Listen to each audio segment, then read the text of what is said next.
Hi friends, welcome back to my channel. ఈరోజు మేక కాళ్ళ కూరని ఎలా చేసుకోవాలో మీకు చూపిస్తున్నాను, చూసేయండి. ప్రాసెస్ అయితే చాలా సింపుల్గా ఉంటుంది, టేస్ట్ అయితే అదిరిపోతుందండి. వీటి వల్ల చాలా బెనిఫిట్స్ కూడా ఉన్నాయి, ఒకసారి ట్రై చేయండి.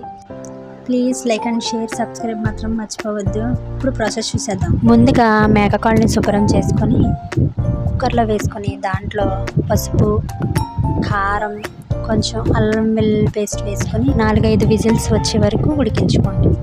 ఉడికిందో లేదో ముక్కని పట్టుకొని చూడండి. ఉడికితే పర్వాలేదు, ఉడకకపోతే ఇంకొక 2 విజిల్స్ వేయించండి. గ్యాస్ మీద మరొక కడాయి పెట్టుకొని దాంట్లో కొంచెం ఆయిల్ పోసుకొని కొద్దిగా కరివేపాకు, ఉల్లిపాయలు, పచ్చిమిర్చి వేసుకొని ఒక 2 నిమిషాలు ఫ్రై చేసిన తర్వాత కొంచెం అల్లం వెల్లుల్లి పేస్ట్ వేసుకోండి.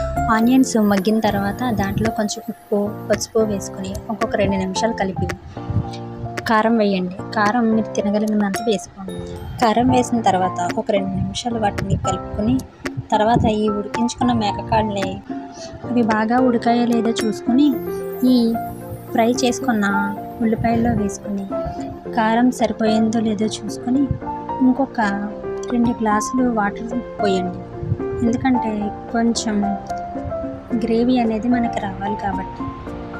ఈ ఉడికించుకున్న కాళ్ళను వేసి ఇంకొక 20 నిమిషాలు దాన్ని ఉడికించుకోండి. నూనె పైకి తేలేంత వరకు ఉడికించి కొంచెం గరం మసాలా వేయండి.